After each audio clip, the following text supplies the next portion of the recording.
ನೆನ್ನೆ ಹೇಳಿದ್ನಲ್ಲ ಮೆಶ್ಶು ಎಳೆದು ಬಾಕಿ ಇತ್ತು, ಮರ ಕಡ್ದಿದ್ದು ಆಲ್ರೆಡಿ ಅಂತ. ಸೊ ಎಳ್ದಿದ್ದೀವಿ.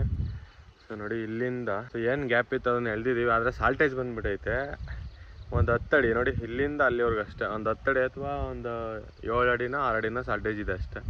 ಸೊ ಈಗ ಲೂಸ್ ಮೆಶ್ ತಂದು ಇದು ತಂದಿದ್ದು ನಾವು ಹೊಸದುರ್ಗದಲ್ಲಿ. ಸೊ ಇವಾಗ ಇಲ್ಲೆಲ್ಲರೂ ಲೋಕಲಾಗೆ ಯಾವುದೋ ಇದು ಟಾಟಾ ಹಾಕಿರೋದು ನಾವು. ಇಲ್ಲಿ ಟಾಟಾ ಸಿಗುತ್ತೆ ಹೆಂಗೋ ಡೌಟು ನಮ್ಮೂರಲ್ಲಿ. ಸೊ ನೋಡಬೇಕು, ನೋಡಿ ತಂದು ಹಾಕ್ತೀನಿ. ಸೊ ಇವಾಗ ಎಲ್ಲ ಕಂಪ್ಲೀಟ್ ಆಗಿದೆ ಸುತ್ತ, ಅಂದರೆ ಏನು ಬಾಕಿ ಇತ್ತು ಮಿಕ್ಕಿತ್ತು. ಸೊ ಅದನ್ನು ತಂದು ಹಾಕಿದ್ದೀನಿ. ಸೊ ಇದು ನಾವು ಹಾಕಿದ್ದು 5 ಅಡಿ ಟಾಟಾದು. ಸೊ ಇವಾಗ ನಾನು 6 ಅಡಿ ತಂದು ಹಾಕಿದ್ದೀನಿ. 6 ಅಡಿದೇ ಅವೈಲೇಬಲ್ ಇದ್ದಿದ್ದು ಕಡಿಮೆದು. ಸೊ ಒಂದು 10 ಅಡಿ ಕೊಟ್ಟರು. ಸೊ ಅದಕ್ಕೇನೋ 1100 ರೂಪಾಯಿ ಆಯಿತು ಅಷ್ಟಕ್ಕೇ.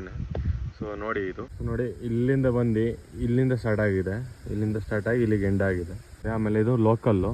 ಸೊ ಗೊತ್ತಾಗುತ್ತೆ ಹಳೇದಾದರೆ ಇದು. ಸೊ ಕಂಪೇರ್ ಮಾಡ್ಬೋದು ಯಾವ್ದು ಚೆನ್ನಾಗಿದೆ ಯಾವ್ದು ಚೆನ್ನಾಗಿಲ್ಲ ಅಂತ.